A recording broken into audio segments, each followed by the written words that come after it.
Good afternoon, everyone, and thanks for joining us. I'm Alex Young, Chief Product Officer at Work Truck Solutions, and here to guide a great session surrounding technology, how it's ideally helping support the commercial vehicle industry. To do that, we've got a great group of folks here who bring unique perspectives to the table. Combined, I think this group has over 5 decades of automotive experience. So, to real quick, I'd like to allow each of you guys to introduce yourselves, help the audience understand a little bit more about your background and your expertise. Jeff, you mind kicking us off? We'll go first. Nice. Yeah, so all good. My name's Jeff Risner. Been in the automotive industry since the late 80s. Grew up in the family business, the auction space. 1993, was fortunate enough to be a founding associate at CarMax. Ran with that for about 6 years, focused on asset management, acquisition, disposition, data analytics, pricing, and process. Later, and continue to work with Lee Automalls as a consultant in fleet operations and asset management. Spent some time, owned an auction for 15 years with a partner of mine, and spent some time with Lithium Motors as vice president of new and used vehicles. At the time, I think we had 112 rooftops, so not nearly as big a position as it would be today. In 2013, co-founded the appraisal lane, which we grew for about 6.5 years and sold to Reynolds and Reynolds in 2020. And then in 2021, became a co-founder and partner in TruePropel, where we're focused on building technology and software and transportation and data. So just got a few laps around the track, and happy to get on here and talk today. Yeah, I love it. You've got a wealth of experience. I'm sure it'll be helpful today. And Will, what about yourself? I've been in the auto industry, all fleet and commercial for the most part anyway, since 2012. I joined an industry legend in Ken Taylor.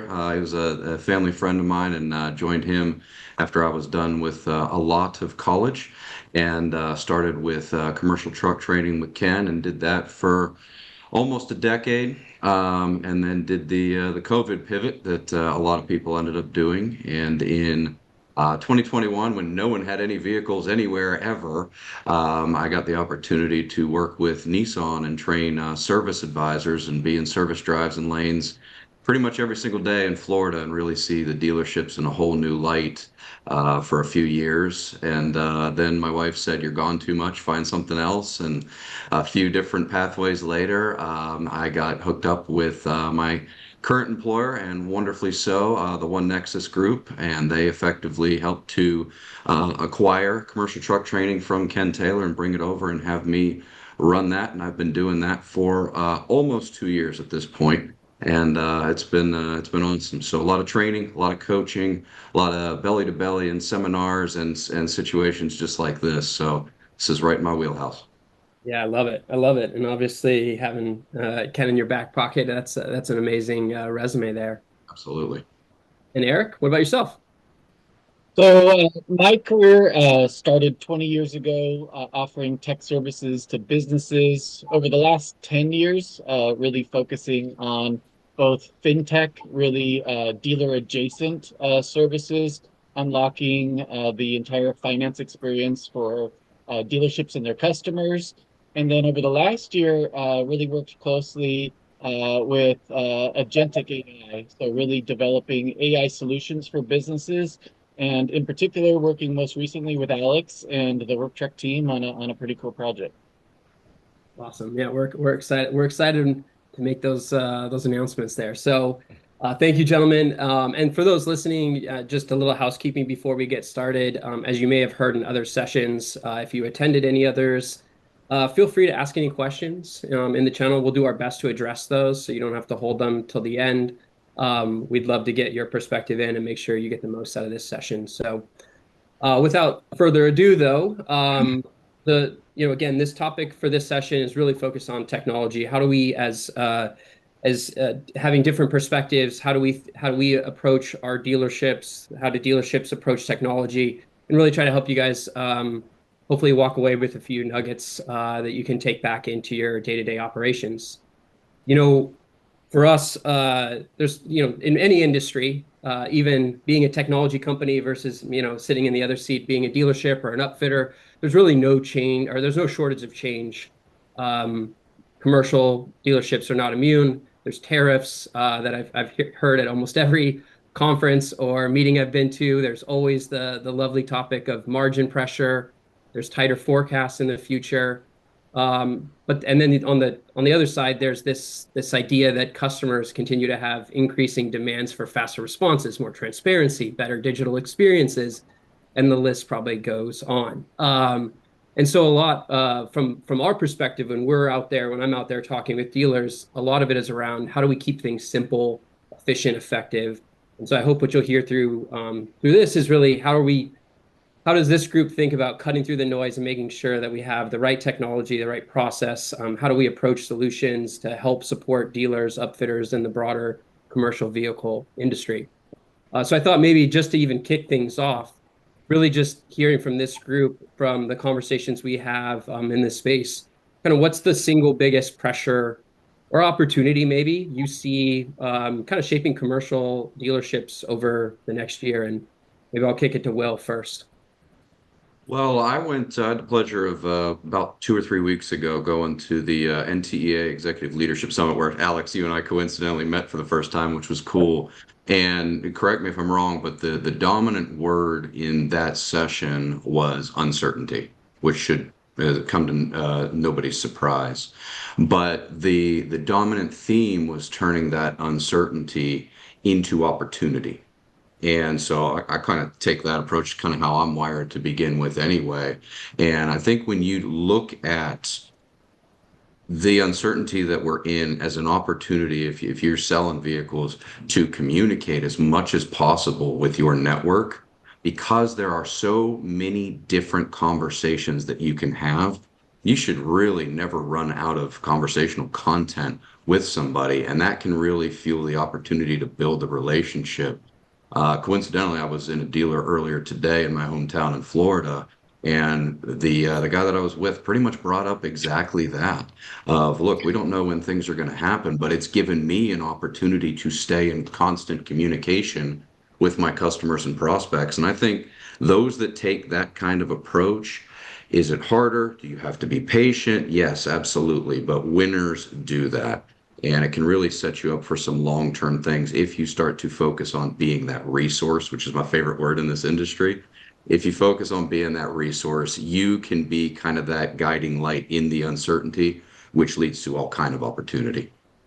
Yeah, that was a really great event. And the one other piece that I think I took away from some of that uncertainty was that just kind of mix shift that as fleets are becoming more efficient, that shift between HD and medium duty, that even that uncertainty for the customer, I think there's a lot that our dealerships are probably doing out there to help right size that fleet and really think progressively. Jeff, any thoughts from you? Yeah, I mean, I have one thought, but before that, I would just emphasize what Will said. I mean, I've been telling my kids, they're coming up on 30 years old now.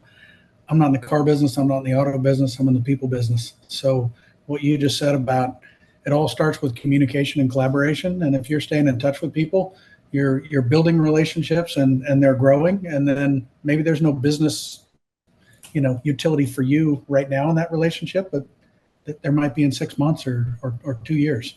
So I think that was a great point. The other thing that I when I look at commercial trucks, just because the commercial space I feel like has historically been underserved, and I think I'll give Work Truck a shameless plug. You've been chugging up the hill, kind of, I won't say solo, but there's not a big crowd rushing up the hill. And I think that's, it's being addressed now as more people are starting to focus on it. But there's been this widening gap between kind of the analog manual processes and the digital expectations in every facet of the ecosystem, whether it's dealing with OEMs or vendors or connecting with consumers, all of these other technologies are setting the people that you engage with expectations on how you react and how quickly you respond every day. So I just feel like there's a massive opportunity to kind of bring in more connectivity and more integrated systems to kind of help fuel whatever the next phase is in the commercial space. Yeah, for sure. I think we see that all the time. I think we know commercial sometimes feels like we're needing the tools that the retail team has, but they need to fit and look different and work differently. So That's always the fun challenge ahead. Eric, I have a guess of what your opportunity may be, but curious for your take here. Yeah, so I mean, we all know that it's human nature to wait until we have a need or adversity before we adopt innovation, right? It goes back to, you know, leveraging fire, a spear, agriculture, gunpowder. We've always had a need to develop in order for us to want to embrace what technology has to offer. And I think, whether we're talking about tariffs or we're talking about margin compression because, financing costs have risen on floor plans or customer expectations, when it comes to auto finance, is now a little dimmer. Or as you're mentioning, just customer expectations when it comes to a seamless transition from online to dealership. I think situations like this are going to breed the adoption of new technologies. And it could be something as simple as finally taking advantage of automated scheduling, or finally taking advantage of automated notification updates, or just making sure you're answering the phone, right, Alex? Yep. Yeah, no, I think that's right. There's some things. The biggest opportunity is just doing the basics correct every day as much as you can. So I guess maybe that kind of dovetails nicely into, I think what I've come to understand through all my time in automotive is that, as it being on the technology side, often is just there's a lot of silos. There's a lot of different systems that are required to run the day to day for all of our dealership customers, our upfitters, et cetera. I think one of the things that leads is just a lot of fragmentation and some of those dropped expectations. So, how are you seeing kind of technology systems kind of unify that? Are you guys feeling like some of the silos that are historic in automotive are starting to be broken down? Does AI present any opportunity there? Jeff, curious for your take there as you're on the building side, building tools and integrations, et cetera. So, yeah. Yeah, I mean, so you're spot on. I would share that, we have some projects kind of more in the passenger and light duty truck space, but I think a lot of transference in that experience. Most new car or franchise dealerships in that space have 7 to 12 different pieces of technology they're using to run their business. And the problem is, those are 7 to 12 different silos where there's a lot of nuance and interaction and detail that happens. And I think there was previously a pretty big push where everybody wanted one giant system that could just do everything. And I think my conclusion is I think you need to throw that approach out the window. And this is just my own personal opinion, and focus on letting each one of those nuanced pieces of technology that serve that business vertical in your entity just work towards having a deeper integration so there's a share of the knowledge base and communication, because they're all different.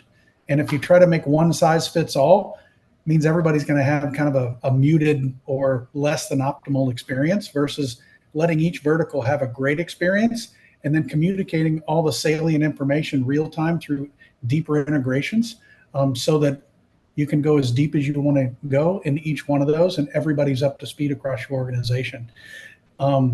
The other thing that I would say is when you go to do that, your initial focus on these deeper integrations should be based or grounded in the operators telling you what the requirements are, so that you can build something that's functional for the people that are going to use it every day, versus sitting in the ivory tower and saying, here's all the endpoints we need to connect.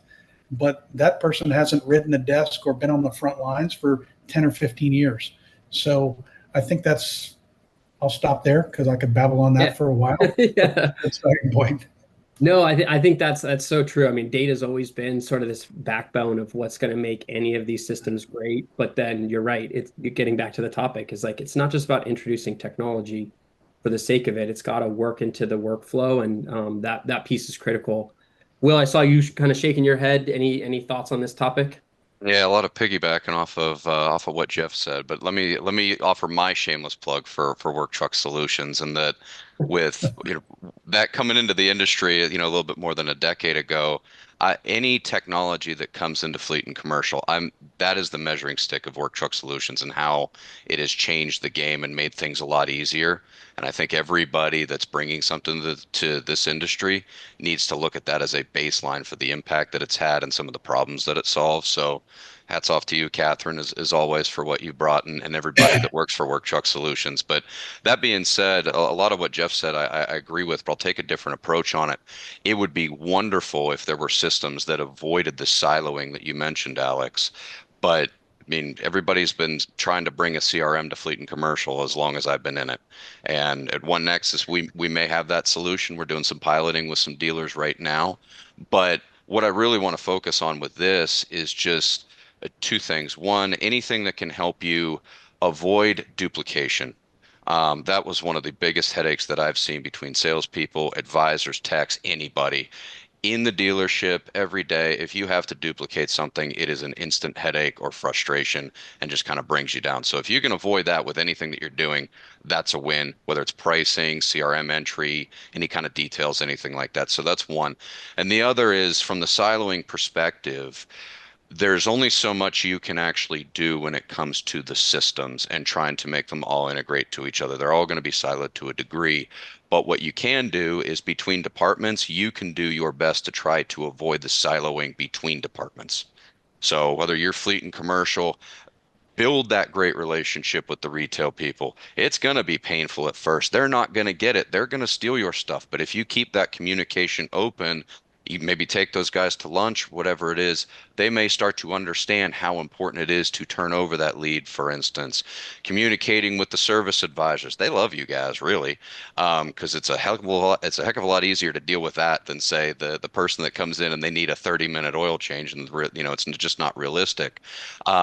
So making sure those lines of communication are open, parts, finance, the whole thing, the more you can integrate yourself into the system overall, the better off that you're going to be. And then one other thing I want to add to that, although I know we're going to get to this in a little detail later, is use the existing technology, kind of to Jeff's point, as much as you can to be as efficient as you can. Use what you already have. We'll talk about that a little later on some of the stuff that is sitting probably near your screen, believe it or not, for every single one of us.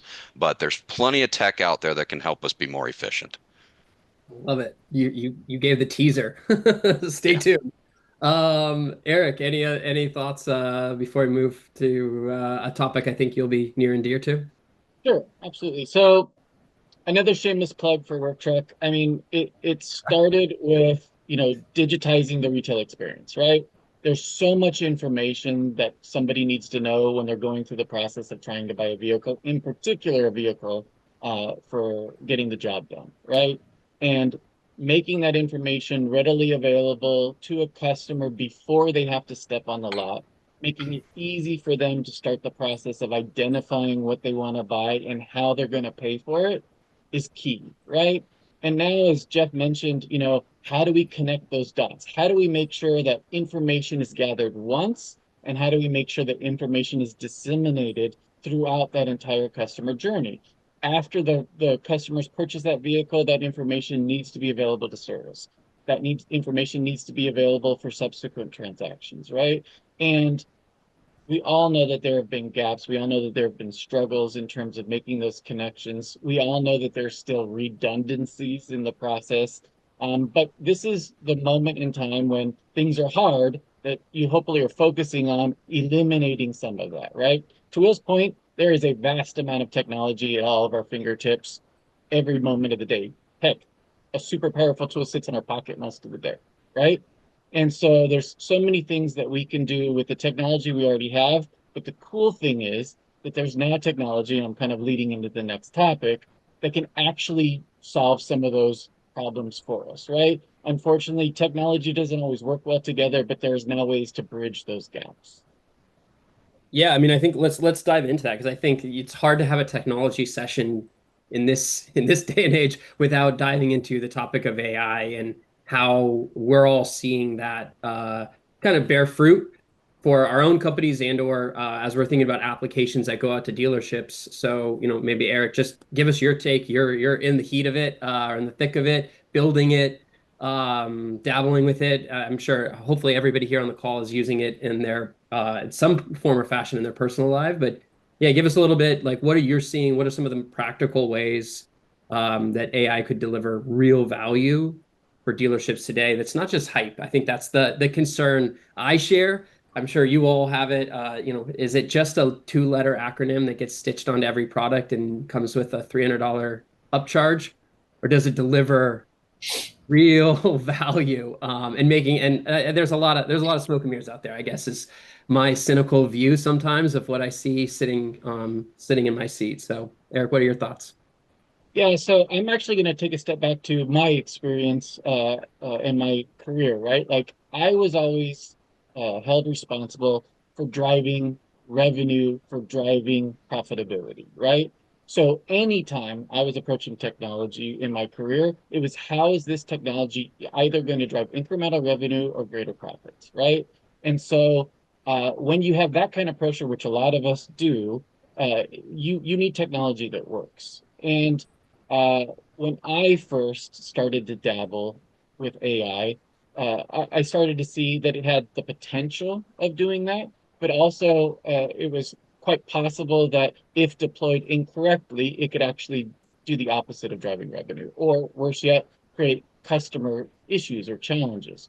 And so, like any powerful technology, if it's not implemented correctly, you're not going to get the most of it. It's like buying a um, motor for a race car, but not installing it correctly or having the right person drive the race car, right? If you don't use the tools in the way that's going to be most influential, you're never going to extract the true value that that particular tool has, right? So I was looking at a Boston Consulting Group study the other day, and it said that 80% of auto dealers are definitely planning on investing in AI in the next 2 years. I mean, it's a massive statement, right? And then the very next statement was, but they don't know what use cases to focus on, right? Another study came out within the last month from MIT saying that 95% of enterprises have implemented AI solutions, but don't see the ROI from it, right? So, as always, the devil's in the details, right? It isn't just about setting it and forgetting it. When you're talking about AI, it's about defining the right goal, the business goal, right? The business outcome that you're trying to achieve. It's about having measurable KPIs that you're working towards, right? And then it's about finessing the technology, getting the prompting right, getting the reinforcement learning right, architecting it correctly, making sure it has access to the data that's going to make it powerful and specific to your organization, right? And those are the details that I think when we see a powerful engine like AI, that if we're missing those details, we're never connecting it to the right transmission. Therefore, we're never getting the true benefit from it. Yeah, I mean, well said. And I think that's yeah. The use cases is the salient point. I think where again it can feel daunting to be like it's AI. It's this nebulous thing. But if you can start to find those areas in your business where you see some inefficiency, you see some opportunity, and then you start tinkering a little bit. It's pretty incredible where you can get how quickly you can get there. Even if you're not a software engineer or a developer, et cetera, it's worth giving it a shot and just for what it's worth to see how far you can take it. But the use cases 100% drive that value. Will, any thoughts? A lot of them, yeah. Um, I kind of originally took the approach like you did, Alex, where AI was just another two letters you're throwing into the alphabet soup. That what is it really? What's it really going to do? And we started getting involved with it. Oddly enough, we mentioned it earlier at the Executive Leadership Summit last year, learning it, really getting involved, and I found maybe not so much to Eric's point on the ROI, because I think there's still, at least in my experience with the dealers, might be a little bit harder to measure, but the return on time is very, very clear to me. And I could speak to that personally. I've seen that with dealers. I've seen it with partners like upfitters. I've seen it with colleagues. The best way I can describe it is actually a personal story that about a year, maybe a little bit more than that ago, I was working on a project that was just kicking my butt. and I was working it at the dinner table, had dinner next to me. The kids are there. I've got my computer, and they like really don't exist because I'm in tunnel vision with whatever I'm doing. And my daughter turned and asked me, and she said, can you turn that off? And I said, no, I got to get this project done. And she looked at me and she said, Daddy, if there was a way I could give you 5 hours back in your week, I would love to do that. Just so you could have the hour of dinner every single weeknight. That's where the five came from. So coincidentally, about 2 months later, we're at one of our training events, our boot camps, and I'm taking people through AI and hadn't really thought about it in that context. And one of the partners came to me and he said, "Hey, that GT thing, didn't even say it right, ChatGPT, come over here, tell me about it." So we start playing with it, prompting it, doing the right things at Eric, as Eric had said, and was walking him through a little bit of some of the details of his job. And spits out the results and everything, and he loves it, and he looks at me and he goes, "You just saved me 5 hours every week." Exact same quote. And the guy got up Wow. and hugged me, and it was like, that's great, that's awesome. So return on time is so significant, and if you do the things the right way, the prompts, the engagement, the building out of different cases, and okay, we've done this, now replicate it 20 times with these different variations, you can get so many things done so quickly that then you can replicate yourself elsewhere. So coincidentally, to kind of round that out, I was working on a project that just had way more meetings than I was anticipating earlier this week. I think it was Tuesday, and had the computer there for the first time at the dinner table in a while. And my daughter looked at me and she goes, "You don't do this anymore. This is okay now." So obviously, it's worked for me as well. That's been really cool. So, um, and then the other thing when it comes to that is not necessarily on AI, but is these things. This is still the most powerful thing in technology that we have is the cell phone. And I would highly recommend, I think we'll get into this a little later, Alex, but I would highly recommend taking notes on your phone in selfie video form. Anytime you finish a sales call, anytime you finish a meeting with anybody, regurgitate it back in summary form in your own words, and then go back and watch it when you get to the office and watch it again before you go to sleep, and you will retain so much more of it. There's all kinds of studies on actually going about that process, but just using that technology, that's one of the ways that I've found. I wish I had some ROI on it, but one of the ways I've found can really help people remember a lot more information. Yeah, no, I love it. I haven't taken you up on that note yet, but I probably should. I'm filming myself for some of these meetings, but I definitely, in talking to a bunch of dealers, that time saved is a big one. I've heard folks say that, hey, they sell multiple brands and they may be a brand specialist for Chevy, but they don't know as much about Ford, et cetera, and they're helping sell a fleet deal that among sister stores, et cetera. And like just having that tool there to say, hey, this customer's asking me about this spec or feature. I can ask it. It's my go-to. It's got it. I got it in 10 seconds. I didn't have to filter through the brochure or figure out where on Ford's site it was. I've just got it. And that saves me time. I've heard a few folks say they're doing full on, they built like Chrome browser extensions. These are sales folks that have built full on Chrome browser extensions just to do merchandising of inventory because that's like time consuming process. And I think pricing is a big challenge for the commercial vehicle space. So lots of opportunities here.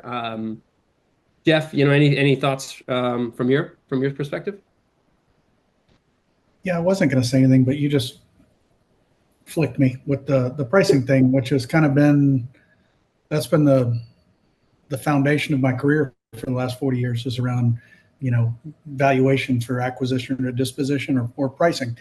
And I think that's where AI can lend itself. In my narrow vertical, that's where it's the most powerful. Is I spoke at NADA 7 or 8 years ago, and I did a workshop on vehicle valuation, and one of my taglines or one of the things that was in my deal was, "Hey, the good news is there's more data today than we've ever had access to," and then I was like, "The bad news is there's more data today than we've ever had access to," and so, but today I would say I would characterize that slightly differently.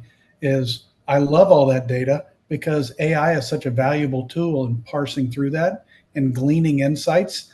And where I used to have to look at 5 or 6 or 7 different guides and pull reports and do all this stuff to kind of provide a dealer with, actionable intelligence on their inventory. I can just use an AI agent and query 7 data sets and get a response in 3 seconds, and then put my spin on it based on the nuance of all the experience, and say, here's what I think you should do, and here's why. And I've got all the reference materials right at my fingers. So, kind of piggybacking on Will and Eric, like the efficiency that it adds, the return on time that I used to have to spend researching all that. I don't need to do that anymore. It's right at my fingertips. And so now I'm using my own processor to take those insights and say, okay, cool, that resonates, and here's what I think.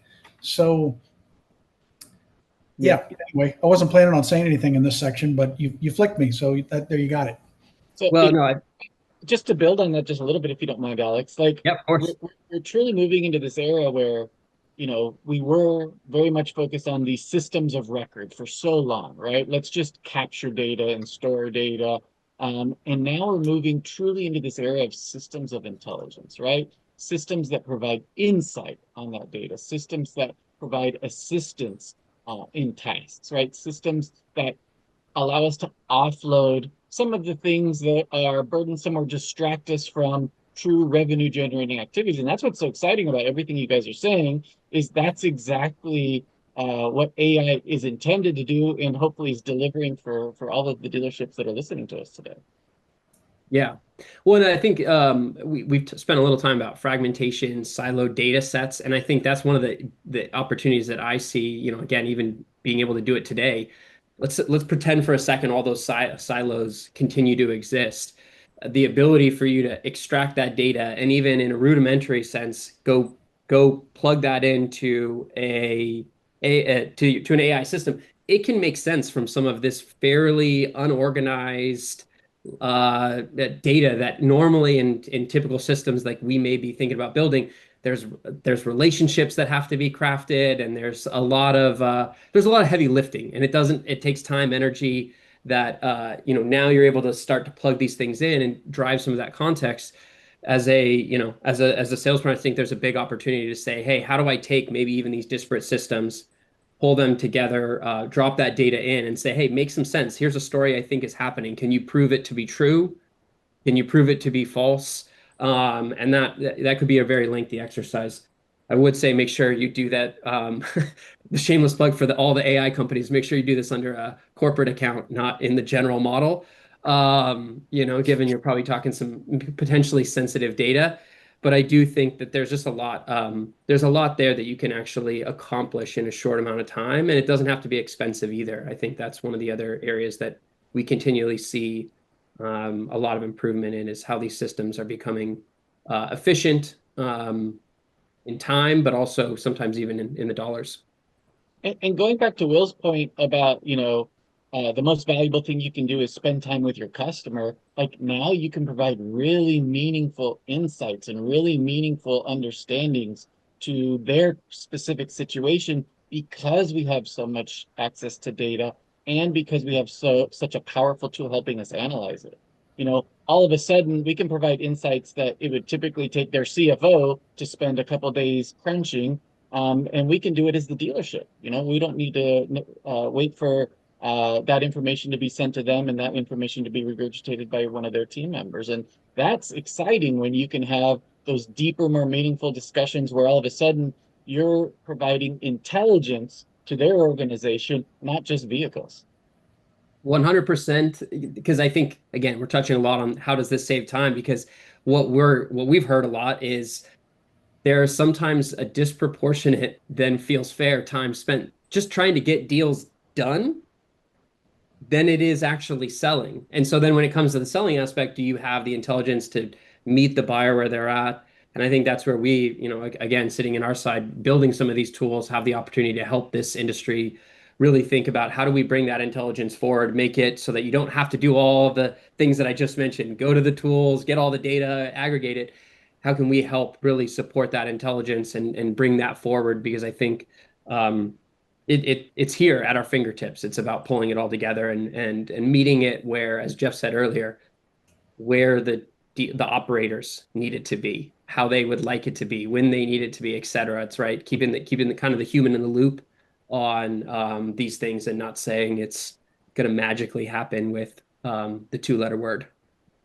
No, and I mean, I think sometimes, Alex, or guys, it's not always about coming up with the end result, the insight, the kernel of truth that you want to share. Sometimes AI can just provide like some data-based guardrails for a more disciplined approach that helps you avoid the landmines on either side of the road. So there's a lot of benefit in that, particularly in commercial, because there's so many layers and nuance in commercial upfits. There's so many unknowns. A lot of your time is spent narrowing the region of darkness in a particular transaction to get to something that makes sense for both sides. And so I think that's, it ultimately saves time and mitigates risk, but that's a really good, useful tool that can come out of that as well. Yeah. So maybe shifting gears a bit, technology introduces change management, I guess, inherently. When a dealership signs on for any one of our solutions, I think all those listening are probably like, yep, that's a new tool, more training. Will it get adopted? Again, Will, I see you snickering because you're like in the heart of it. Yep. Helping dealers really sort of digest some of this change management because, again, all these tools have different UI, different form factors, different use cases. And as we talked about, it's already fairly fragmented. Kind of give me your 2 cents on, what you've seen as best strategies and tools to make sure that it's not just technology for technology's sake. It can really drive an impact at the dealership. Well, in my case, I was at a dealer earlier this morning, and we were talking a little AI and just, how we use it and kind of walking them through the pathways that we teach at our trainings and stuff like that. And I think two bits out of that conversation are really worth sharing here. And one is, man, it just get started with something and get used to it if you haven't. Because you're behind. I mean, everybody on this panel uses it. Everybody that's probably watching this uses this without taking a straw poll here. But get comfortable with whether it's a chat GPT or anything else using that because the next thing, whatever it is, probably is not very far behind. I'm sure Eric, you could speak to that better than any of us can. So if you're not up with where we are today, you're going to be even further behind very, very shortly. But also figure out how you can use it. Find your way, not the way in the process, whatever it is. I do. You'd mentioned about paying for the proper version, corporate accounts or whatever. I do recommend at least spending, I don't know, maybe up to $100 a month between a few different tools to be able to have that capability to go a little deeper with any given thing. But really get started, find the one that you like until you get used to it. If you use, say, a chat GPT, just more or less treat it like you're texting a really, really smart friend that can help you get some things done. And that will help you to kind of broaden your horizons to kind of take Jeff's point, but then flip it on its end, allow you to think a little bit bigger and then narrow the scope back to, yes, I got this. Let's roll. Yep. I like the point. You also are highlighting something that I don't think we've discussed, which is like ChatGPT has become like the Kleenex for AI. Like it's just like what you say, but if you read out there, if you're following along in this whole AI journey, like there are purpose-built tools out there that you shouldn't just think there's one tool. Like go Right. out there and explore the different models have different skill sets and expertise. And they will produce different outcomes. So if you don't like the first one, it may just be that you need to give a second and third a try. And you find one, and there's literally hundreds of companies popping up to do different things for different use cases, which is awesome. It's going to be a whole new world of opportunities for us to explore. Also, could be very daunting. But yeah, spending a couple bucks here and there trying it out is key. Jeff, what about for you? Kind of change management with new Yeah, tools? I mean, I kind of touched on it earlier, which is I think you have to start with the front line. And, we're an agile development shop, at True Propel, which is based, we do sprints every 2 weeks. We try to put a minimum viable product in the hands of the end users as soon as possible with full disclosure and disclaimers that this doesn't have all the functionality we want. Break it, use it, and let's track it so that as we continue to add layers and functionality and extend, the product, it's exactly what you would expect in your daily workflow. When I'll reference back when we built the appraisaling, we actually took, if any of my people are watching, they're going to get upset. We took 5 or 6 of our tech weenies, which I refer to them affectionately. We actually went to the auction and we said, follow us around and just write down it, just document everything that we do, how we walk around a car, what we do, what we look at, when we take notes, and then go back and compare your notes with the notes that we wrote down on the car so you understand what the exceptions are and what we're trying to document and find. And that gave us such an incredible first stab at it that we accelerated really quickly because they understood what we were looking for, because they had kind of felt it with us. They had walked around and, tried to, get to a set of actionable intelligence that then would allow us to take capital risk on a vehicle. So I think that's stay close to the front lines and understand what the people that are interfacing or interacting with your technology actually want to use it for every day. And you'll build some really powerful tools. And I think that's where technology can, the one size fits all. Every dealer on the planet has a slightly different workflow. And if you build technology and dictate to them what they need to do, all they do is instantly start building manual workarounds within your system versus building something that's open and flexible so they can do it exactly the way they want to. Yeah, I think that's like the heart of the commercial vehicle industry. You get a custom upfit built to your business needs, and I think absolutely that's kind of what you're speaking about from a technology perspective. I think applies to probably all those listening, and where again, it's very much we have to understand the customer, see what their use cases are, and then how do we make sure that the vehicle, the upfit, the fleet assessment, et cetera, is tailored to them. And that's really where you get a great relationship, an enduring relationship, amid all the other bells and whistles that are out there, is making sure something really meets the mark. Eric, any thoughts on this one? Yeah, I mean, this has really been the crux of the question I've always worked to answer, right? Is how do you make technology so easy to adopt that it feels seamless, that it feels natural, right? And I think it starts with viewing the current customer journey, right? And that could be your actual customer or it could be your staff, right?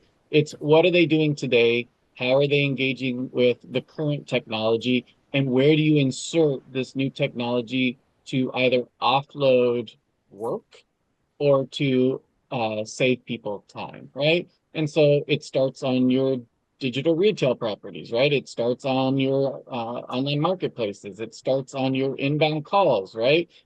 First, deploy the technology to those places, empower your customer, make it easier for them to get questions answered, make it easier for them to get answers to those questions, and then layer it into the tools that your staff are using, right? Make sure that it's available to them on their desktop. Make sure it's available to them in their email. Make sure it's available to them, to Will's point, on their smartphone. And make sure it's available to them in applications that they're used to using when they're on their smartphone, right?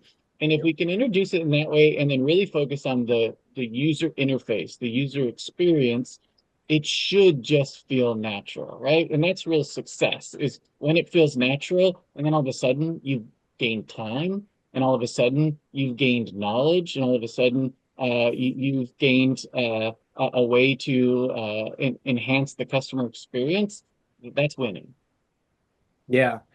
Yeah, and I know we spent a lot of time on AI, but I think that's one of the interesting paradigms that I'm curious to see how it plays out over the next few years. Even recently, this week, OpenAI, makers of ChatGPT, had their big developer day, where the things that you're referencing is like it's a lot about the experience that the user gets. And I think most users, most consumers of technology appreciate some consistency. There's pattern matching even across different companies, how you shop for vehicles, where you use sort and filters or things of that nature. When you get into these like open chatbots, there's all sorts of paths. And so is that going to be the path that really sticks, or is there going to be a hybrid? And again, with OpenAI's Dev Day, they talked a lot about how I think in the future, some of the ways in which technology companies interface with the chat will be a little bit more of that hybrid. You can they showed shopping for a house on Zillow as a full embedded experience. So you can chat, which is a very familiar, to your point. It feels very inviting. I know how to talk, I know how to type, very easy interface to get started, but then married with a rich set of a shopping experience that feels very comfortable and predictable time and time again that you're not going to get in every single chat. So there's some really interesting things kind of, again, as the world continues to evolve. And what's funny is it's generational, right? Like my generation preferred to place a phone call, right? My brother's generation prefers to send a text message or to chat with you on social media, right? My kids' generation, like they're so small that they're engaging with technology, but they don't know how to read or write yet. So they're using voice commands in order to navigate their way through technology. So it's interesting and it's going to evolve, and you kind of need to accommodate all to a certain extent. But once you successfully do that, it should just feel easy. Yeah, yeah, I agree. All this comes back though to a little bit of that ROI. So, and I think this is broader than just AI, but just kind of how like we get pressed on ROI. How do we measure it, et cetera? So I'm curious for you all as you're talking, and maybe Will kick this to you first, but like just in terms of measuring ROI, thinking about that from is it time saved, better sell through, customer retention? How have you seen dealers? What would you recommend as they evaluate new sort of technology vendors, thinking about that ROI question, the time horizon, et cetera? Well, I'll go with what we've experienced the most in that industry standard. I'll swing it back to ChatGPT in that what is it to have the pro account or whatever it is, $20 a month, $22 a month, something like Yeah. that, right? Okay. So if you do the simple math that I mentioned earlier, you save $5 a week, 4 weeks in a month, that's 20 hours a month. Okay. You're paying $1 an hour to be saved by using just that one tool. And it can allow you to answer the question of what should I post? How should I handle this objection? What should I put in this email? What industries are out there and how do I communicate with them? And the whole idea is that if all it takes is $1 an hour to be able to do all of those things, and realistically it's going to give you those 5 hours of back, which I know I gave my personal example and one other. I've seen at least a dozen over the last year that have given me about that same amount. So there's something to that, even if it's anecdotal. um, if you could say that's all it costs, does the ROI even really matter when the cost is so minimal compared to the time that you get back? Mm. That being said, the amount of what you can do with it, the pathways, the ideas, the things that it'll generate for you, and then you put your own spin on it. It is absolutely a tool that I would recommend for everybody to use, for sure. Yep. Regardless of the potential coming back to you. I think just the time, the headaches, the creativity that can come from it justifies that cost enough. Yep. Jeff, I know ROI is big for you as well. Kind of what's your recommendation to those that are keying in, Yeah, bringing on it, solutions, and how to think about it? yeah. I mean, I think the big thing for me is, dealers, in the automotive space, dealers have really short attention span, so they want to measure the improvement in ROI next month. And I think when you're executing some sort of change management or some sort of change in process or utilization of different technology, I think you need to really take a set of data that is, let me track this metric for the previous 12 months, and here's when I implemented something. And then let me look at it in 6 months or 12 months and see how I'm trending or what the movement is. Because a lot of these things, there's not a single measurable, metric that you can have that you can say, this is what I moved. So you have to look at maybe some larger, metrics or aggregated data that you can look at over time and say, I implemented this process and look, here's where I am 6 months later. I've done 18% more deals with the same staff. So my overhead, my variable costs, and all that, you start to look at that in aggregate and it tells you, okay, cool, this is working. But it all starts with, utilizing technology, establishing a process, and then, this is probably CarMax's one, you could boil CarMax down in one sentence: a maniacal adherence to process and data. Mhm. And that's it. Yeah. Because then they can measure and track everything, and they can start to iterate and change the direction of their business and the trajectory of what they do, based on their business needs. Yeah. And so that would be: set your expectations 6 months, 12 months out, implement something, maniacally adhere to what you implemented or the technology you're using, and then start to look at, quarterly results, and start to expect changes then. Don't look next month. Yeah. I'm If I may, Alex, let Yeah. me piggyback off of that. There's two things that I'll add to Jeff's to kind of drive that further point home is that I'm not necessarily measure, but look at in an awareness type of sense. And one is do a lot of marketing stuff with the dealership. So one is social posts or anything else that's trackable in that sense. What'd you do in the 12 months, 6 months prior to your point, Jeff, versus what have you done now that you've implemented AI? Has it been a little bit easier to get those things done or get the time to shoot a walk around and post it or something along those lines? So that's one. And the other is we're big on actually making appointment calls with your customers, logging those, all those types of things. So looking at that, I think those two are very effective ways outside of the dollars and cents, obviously, but as far as the activity that you do that can be effective, those are two ways to be able to measure that. Yeah, I love it. I mean, I think what I'm hearing is that, kind of be realistic about the timeline to value, that sometimes it may not be that 30-day, 3-day overnight win. It sometimes takes a second. And that as long as you've gone in there with some conviction, you should make sure you give yourself a chance to succeed, and also ask questions probably along the way to whoever you're partnering up with, or if you built it yourself, et cetera. Just make sure you're honest with that timeline. I know I'm probably guilty of that myself. Like, hey, wait, we just released that thing. Where's this? Where's the option? How about that? So, Eric, any thoughts on the same topic?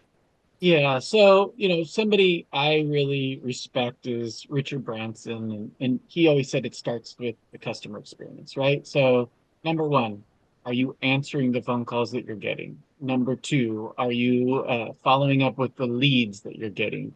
Are you providing those leads and those callers with value when they are asking questions or seeking information, right?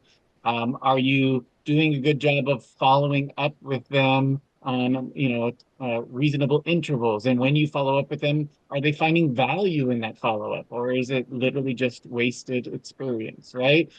When they come to you for service, is it an elegant experience? Is there any frustration? Is there any confusion? Is there anything in that experience that could be better?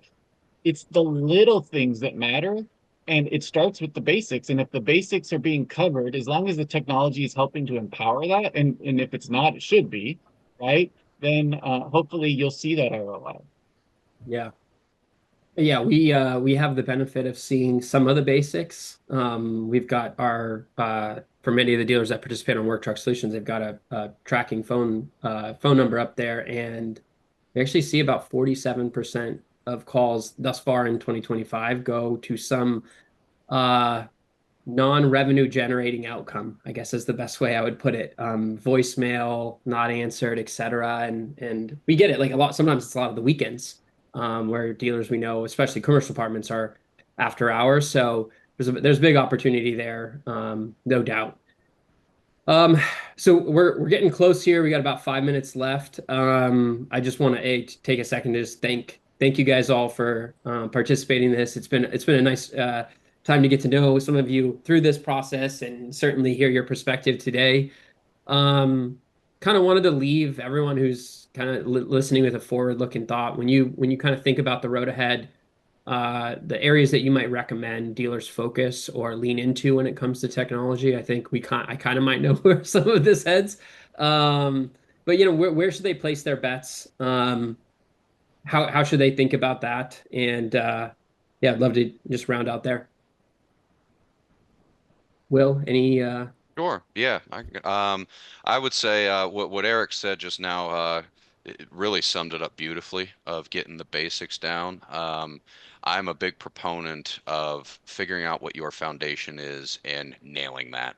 to a large degree, and getting those processes as ironclad as possible. It's never going to be perfect, but really what you're aiming for is, all the best teams, if you will, they do a really, really nice job of making sure that they don't beat themselves first, right? They get those foundations in place. I would start there. I would figure out how to work together with those silos to just points so that you've got every process handled as best you can.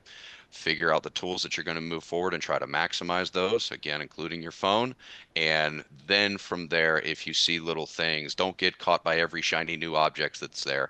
If it really makes sense to you, explore it. Otherwise, work that foundation as best you can, get those processes, and things will go maybe a little slower than you want, but they'll go at the right speed for you. Jeff, what about you? Yeah, I would just, I think some of the takeaways might just be, I think a solution for most dealers is a blend of art and science. Like we talked about, commercial's really unique.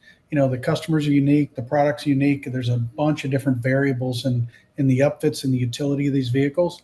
And I'll kind of reference some of my data comments earlier. I used to always say dealers really like to promote, I'm making data-driven decisions. I'm running my business off data right up until the data disagrees with their gut. And then they walk outside and start praying for rain and then just hope that their instinct will carry them through whatever this blip in the radar is. And I think we're seeing some similar patterns kind of in reverse, where they're just putting blind faith in those two letters, AI, to glean whatever, fix whatever process, and whatever your leadership in your organization should be doing by being engaged in their business every day. And I think my takeaway would be, AI like data is only as strong as like the structures and goals and the discipline behind it. And you have to do that every day. So I would just say success doesn't come from trusting your gut or your math or your algorithms. It comes from building a system that utilizes all that, measures, adjusts, and then stays accountable every single day. You got to be in your business. Yeah. Yeah. Eric? Every single dealership is going to be in a different place, right? Some have already been very proactive and been adopting technology for a long time. Others have not, right? If you're still asking your employees or your customers to pick up a pen, if you're asking data to be entered more than once, you probably need to fix that problem first, right? If you have calls that are going unanswered, make sure that there is a solution in place to have those calls answered 24/7. Make sure that when they're being answered, and the questions that are being asked are being answered as well, right? If you haven't automated yet scheduling or follow-ups or reminders, that's kind of been around for a while. Let's make sure those things are being handled. Make sure AI is being used to provide missing data or to identify inaccurate data. But start with the basics and then build from there would be the best advice I can give.